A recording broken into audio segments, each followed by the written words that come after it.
Hello everyone, my name is doctor Ashish Shrivastava and आज DPP number 2 में मैं आपसे डिस्कस करूंगा breathing and exchange of gases chapter से कुछ बहुत ज्यादा इंपॉर्टेंट क्वेश्चंस। जितने भी क्वेश्चंस आज मैं आपसे डिस्कस करने वाला हूं वो सभी क्वेश्चंस जो हैं वो exchange of gases and transport of gases पर बेस्ड होंगे।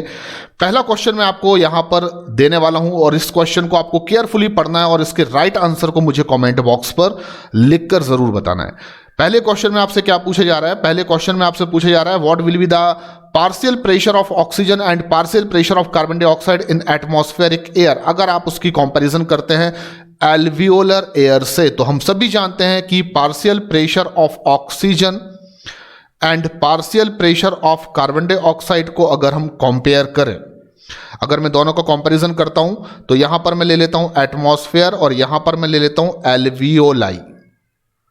तो एटमॉस्फेयर में पार्शियल प्रेशर ऑफ ऑक्सीजन कितना है? 159 mmHg यानी मिलीमीटर ऑफ मर्क्यूरी, और एल्वियोलाई में कितना है? तो मैं कहूंगा 104 mmHg। अब मैं अगर कार्बन डाइऑक्साइड के पार्शियल प्रेशर को कंपेयर करूं तो एटमॉस्फेयर में ये कितना है? तो ओनली 0.3 mmHg, जबकि partial pressure of carbon dioxide alveoli में कितना है? तो ये है 40 mmHg। अब बहुत इजी है, अब आपको बताना है कि कार्बन डाइऑक्साइड और ऑक्सीजन का पार्शियल प्रेशर अगर लिया जा रहा है तो वो एटमॉस्फेयर में एल्वियोलाई के कंपैरिजन में ज़्यादा है या कम है, किसका ज़्यादा है या किसका कम है? तो बहुत सिंपल है, ऑक्सीजन का पार्शियल प्रेशर एटमॉस्फेयर में एल्वियोलाई के कंपैरिजन में ज़्यादा है, जबकि कार्बन डाइऑक्साइड का पार्शियल प्रेशर एटमॉस्फेयर में एल्वियोलर सरफेस के कंपैरिजन में कम होगा। तो इस क्वेश्चन का जो राइट आंसर है वो है ऑप्शन 2, यानी कि PO2 हाइयर एंड PCO2 जो है वो लेस होगा। तो राइट आंसर इस क्वेश्चन का जो है वो है ऑप्शन नंबर 2।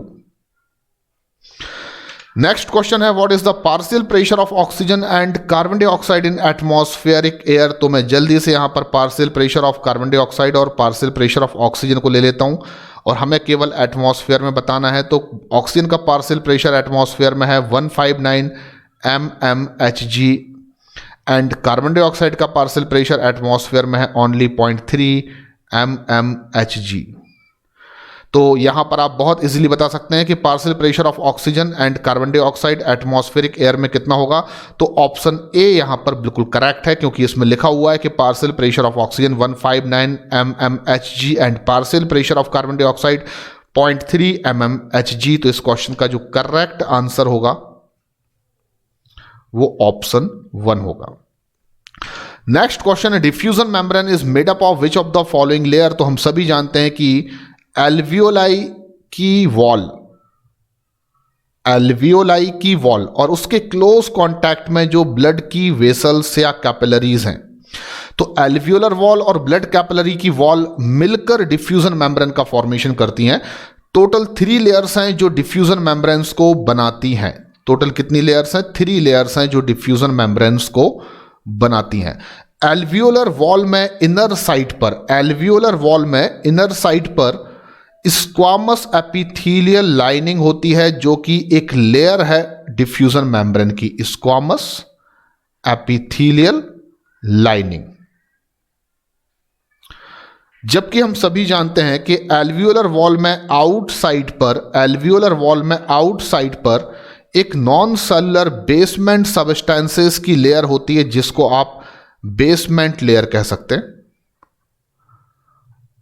इसी तरीके से जो एल्वियोलाई के क्लोज कांटेक्ट में ब्लड कैपिलरीज हैं, उनकी वॉल में भी आउटर साइड पर बेसमेंट सबस्टेंसेस की नॉन सेलुलर लेयर होती है, जिसको अगेन आप बेसमेंट मेम्ब्रेन कह सकते हैं या बेसमेंट लेयर कह सकते हैं।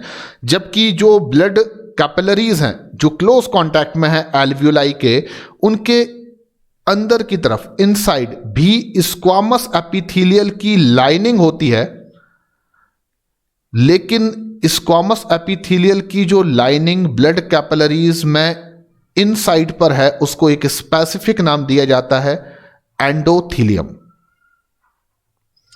तो ये मैंने पूरा एल्वियोलाई और ब्लड कैपिलरीज की वॉल में प्रेजेंट वो 3 डिफरेंट लेयर्स के आपको नाम बता दिए जो मिलकर डिफ्यूजन मेम्ब्रेन का फॉर्मेशन करती हैं। First is squamous epithelial lining of alveolar wall, second is the basement layer and third is the squamous epithelial lining जिसको स्पेसिफिकली एंडोथीलियम कहा जाएगा। तो यहां पर आप देखेंगे ऑप्शन 1 में thin squamous epithelium of alveoli दिया है जो बिल्कुल सही है, which is one of the very important layer of diffusion membrane. Second दिया गया बेसमेंट मेम्ब्रेन, ये भी डिफ्यूजन मेम्ब्रेन की एक लेयर है। एंड थर्ड दिया गया है यहां पर endothelium of alveolar capillary. Alveoli से क्लोज कांटेक्ट में जो ब्लड कैपिलरीज हैं उनको हम एल्वियोलर कैपिलरी कह सकते हैं, और उसके इनसाइड पर जो एक लाइनिंग है स्क्वामस एपिथेलियल की वो एंडोथीलियम नाम से जानी जाती है, जो भी बेसमेंट जो भी डिफ्यूजन मेम्ब्रेन का एक इंपॉर्टेंट लेयर है। तो यहां पर राइट आंसर फिर क्या होना चाहिए? ऑप्शन 4। तो इस क्वेश्चन में जो ऑप्शन 4 है वो इस क्वेश्चन का राइट आंसर है, ऑल ऑफ दीज, क्योंकि जो तीनों ऑप्शंस हैं वो रिप्रेजेंट कर रहे हैं एक एक लेयर को डिफ्यूजन मेम्ब्रेन की। अगला क्वेश्चन है which of the following statement is incorrect about transport of gases. Transport of gases का मतलब होगा transport of oxygen and transport of carbon dioxide, और इसके रेफरेंस में आपको बताना है कि इन 4 स्टेटमेंट में से कौन सा ऐसा स्टेटमेंट है जो इनकरेक्ट है, जो गलत है। पहला स्टेटमेंट आप बहुत केयरफुली पढ़ेंगे, 97% ऑक्सीजन का ट्रांसपोर्टेशन आरबीसीज के द्वारा होता है।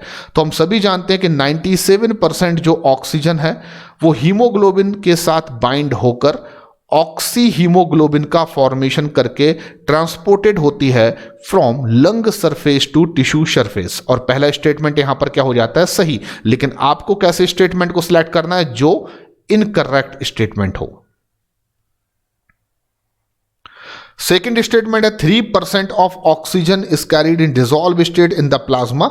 यह भी बिल्कुल सही स्टेटमेंट है, क्योंकि हम सभी जानते हैं कि 3% ऑक्सीजन जो है उसका ट्रांसपोर्टेशन प्लाज्मा में डिसॉल्व स्टेट में होता है, और कार्बन डाइऑक्साइड का 7% अमाउंट प्लाज्मा में डिसॉल्व स्टेट में आकर ट्रांसपोर्टेड होता है। तो अंतर के पीछे भी एक स्टेटमेंट एनसीईआरटी में दिया गया है कि कार्बन डाइऑक्साइड की सॉल्युबिलिटी ऑक्सीजन के कंपैरिजन में प्लाज्मा में देखी जाए तो 20 to 25 टाइम्स ज्यादा है।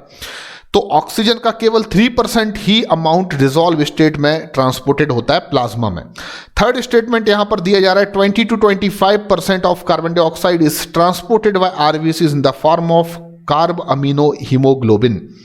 तो कार्बन डाइऑक्साइड के पूरे ट्रांसपोर्टेशन को अगर हम समरी आपके सामने रखें तो मैं बता देता हूं कि 70% कार्बन डाइऑक्साइड का ट्रांसपोर्टेशन बाइकार्बोनेट आयंस के फॉर्म में होता है, केवल 7% कार्बन डाइऑक्साइड का ट्रांसपोर्टेशन प्लाज्मा में डिसॉल्व स्टेट में होता है, जबकि 20 to 25% कार्बन डाइऑक्साइड का ट्रांसपोर्टेशन कार्ब अमीनो हीमोग्लोबिन के फॉर्म में होता है। तो स्टेटमेंट नंबर 3 भी यहां पर करेक्ट है। आपको अभी भी किसको सिलेक्ट करना है? इनकरेक्ट को चूज करना है।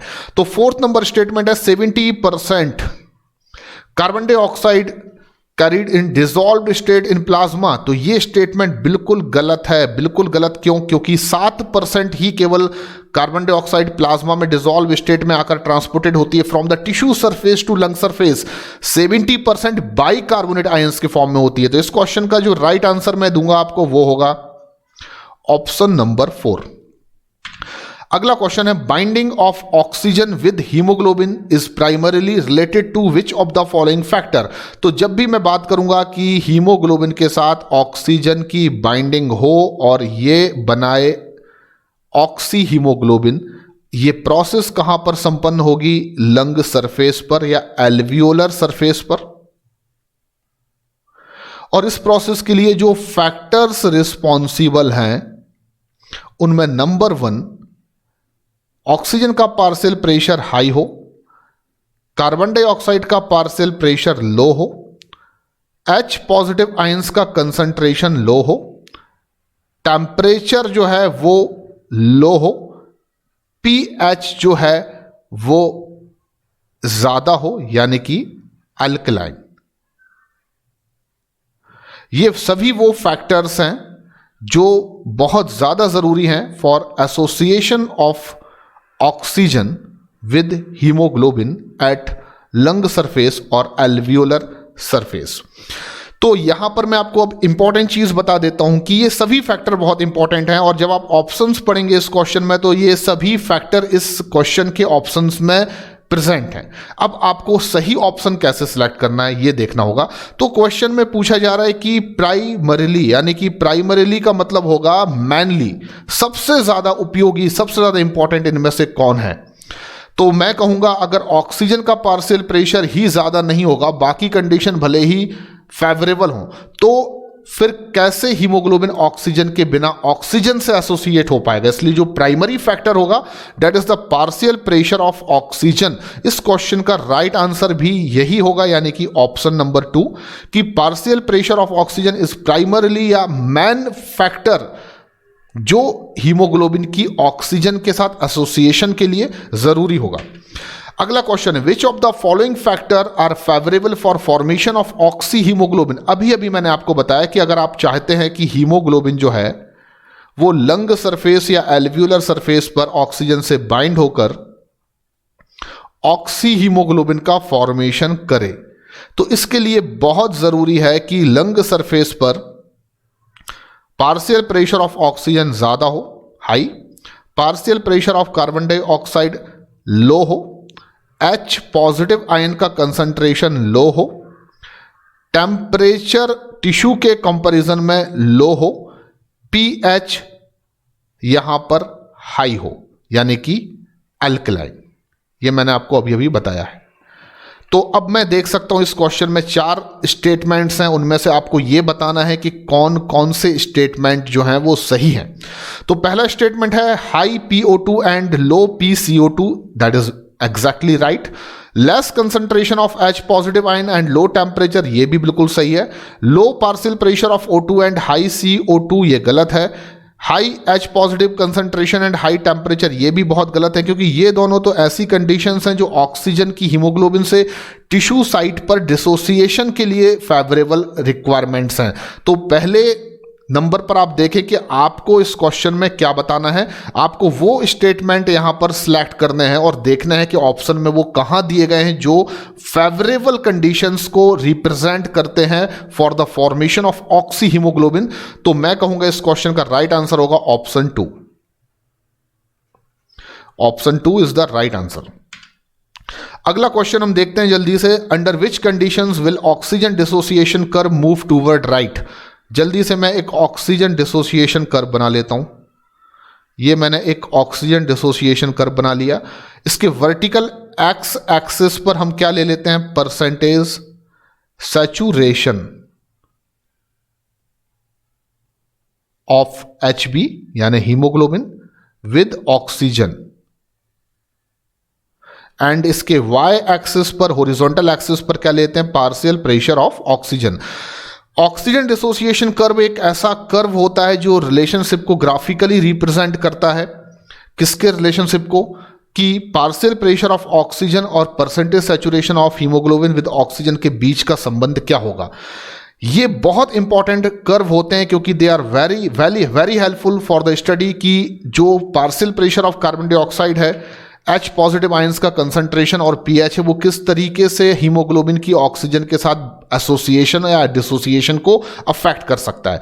नॉर्मल कंडीशंस में आप देखेंगे ये कर्व एस शेप्ड या सिग्मॉइड शेप्ड होता है, कुछ इस तरीके से।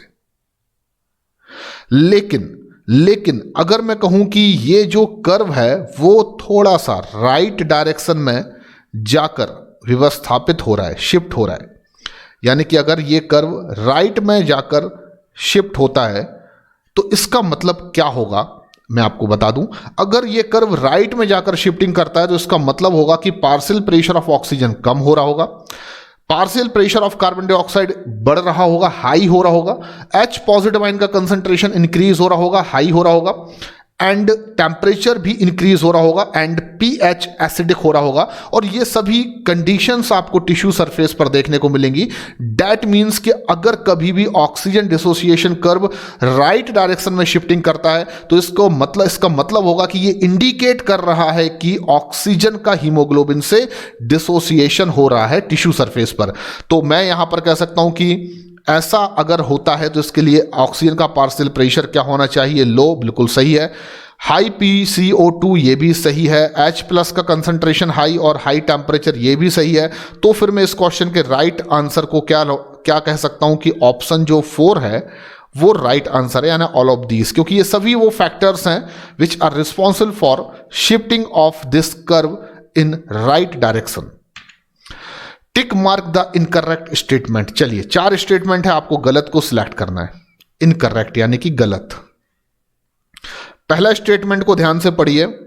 Every 100 ml deoxygenated blood delivers approximately 4 ml of carbon dioxide to the alveoli। NCERT की लाइन है और बिल्कुल करेक्ट लाइन है। हम सभी जानते हैं कि 100 ml deoxygenated blood, every 100 ml of deoxygenated blood can deliver 4 ml of carbon dioxide to alveoli। ये बिल्कुल करेक्ट है। और एक और सेंटेंस भी NCERT में दिया गया है, वो ये कि every 100 ml of oxygenated blood delivers approximately 5 ml of oxygen to tissues। तो ये दोनों ही चीजें आपको हमेशा लाइफ टाइम याद रखनी है। सेकेंड स्टेटमेंट है carbonic anhydrase present in very high concentration in RBCs. ये भी बिल्कुल सही है, क्योंकि हम सभी जानते हैं कि 70% कार्बन डाइऑक्साइड का ट्रांसपोर्टेशन बाइकार्बोनेट आयंस के फॉर्म में होता है, और कार्बन डाइऑक्साइड को बाइकार्बोनेट में कन्वर्ट करने के लिए कार्बोनिक एनहाइड्रेज एक एंजाइम है जो काफी इंपॉर्टेंट रोल प्ले करता है, जिसका रिच अमाउंट आरबीसीज के साइटोप्लाज्म में प्रेजेंट होता है एंड माइन्यूट अमाउंट प्लाज्मा में प्रेजेंट होता है। तो ये स्टेटमेंट भी बिल्कुल सही है।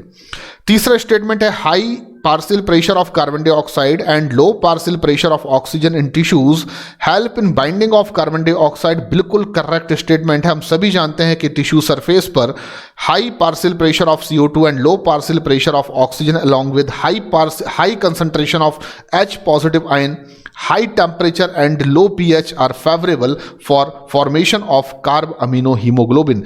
यानी कि हम सभी जानते हैं कि ये कंडीशंस बहुत ज़्यादा फेवरेबल हैं, और मेनली जो कंडीशन फेवरेबल है वो partial pressure of carbon dioxide and oxygen का पार्शियल प्रेशर कम होना।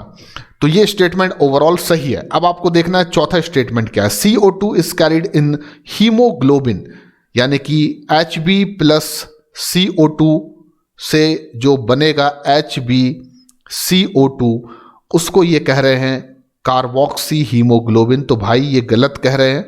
हमने पढ़ा है कार्बोक्सी हीमोग्लोबिन कुछ नहीं है, यहाँ पर कार्ब अमीनो हीमोग्लोबिन होना चाहिए, क्योंकि जब भी हीमोग्लोबिन से कार्बन डाइऑक्साइड बाइंड होता है तो जो बनने वाला कंपाउंड है वो कार्ब अमीनो हीमोग्लोबिन है।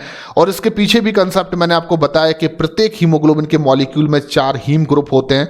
प्रत्येक हीम ग्रुप एक एक पॉलीपेप्टाइड चेन से अटैच होता है, और उन पॉलीपेप्टाइड चेन के अमीनो ग्रुप से कार्बन डाइऑक्साइड अपनी बाइंडिंग करते हैं, इसलिए हम इसे कार्ब अमीनो हीमोग्लोबिन कहते हैं। जबकि ऑक्सीजन जब बाइंड होता है हीमोग्लोबिन से तो वो हीम ग्रुप से बाइंड होता है। ये एक डिफरेंस है दोनों की बाइंडिंग में। तो यहां पर राइट आंसर जो इस क्वेश्चन का होगा वो होगा ऑप्शन नंबर 4, क्योंकि वो इनकरेक्ट स्टेटमेंट है। कार्बन डाइऑक्साइड, अगला क्वेश्चन है, carbon dioxide is carried in the blood mainly as. तो ये हम सभी जानते हैं कि 70% CO2 जो होती है वो ट्रांसपोर्टेड होती है एज अ बाइकार्बोनेट आयन।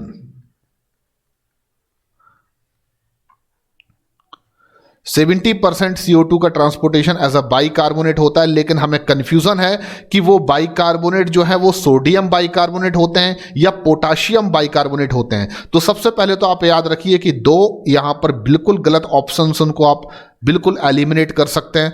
अब आपको कंफ्यूजन होगा कि वो सोडियम बाइकार्बोनेट है या वो पोटाशियम बाइकार्बोनेट है, तो मैं आपको बता देता हूं, आप रख लीजिए कि 70% यानी कि जो maximum amount of carbon dioxide है वो ट्रांसपोर्टेड होता है from tissue to lungs in the form of bicarbonate ion, और वो बाइकार्बोनेट जो होते हैं वो सोडियम बाइकार्बोनेट होते हैं। यानी कि इस क्वेश्चन का जो राइट आंसर होगा ऑप्शन 1 होगा, ये आपको याद रखना है। अगला क्वेश्चन जो है the haemoglobin of human foetus. तो आपको बता दूं कि ह्यूमन का जो अडल्ट होता है उसके पास हीमोग्लोबिन के टेट्रामर जो प्रेजेंट हो सकते हैं।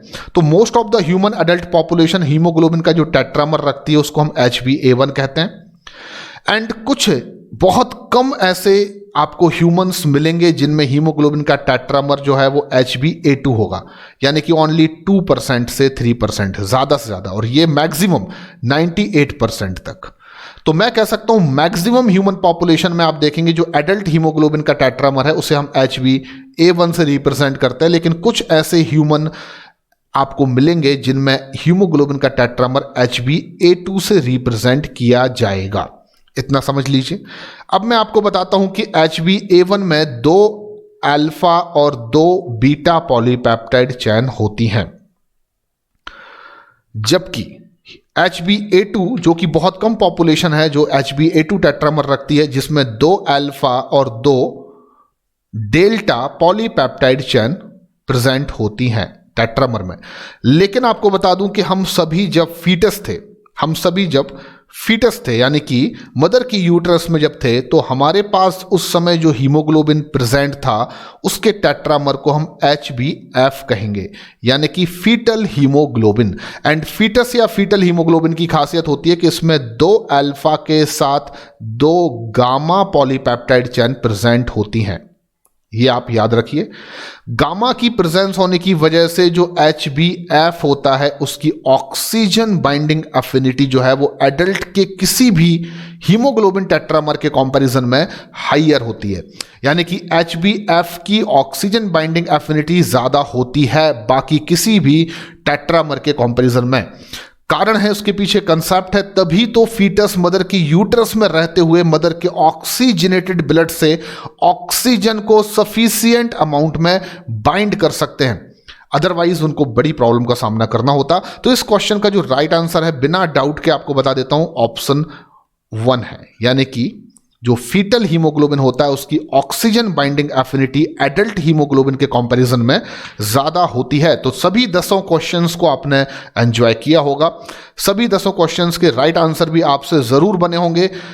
अगर आपको कोई भी डाउट है तो आप कमेंट बॉक्स पर लिख सकते हैं। और आज के इस लेक्चर में मैं आपको इतना ही बताने वाला हूं, लेकिन आगे के लेक्चर्स में मैं आपसे डिस्कस करूंगा और भी बहुत सारे इंपॉर्टेंट टॉपिक्स के बारे में। तब तक के लिए थैंक यू वेरी मच, धन्यवाद।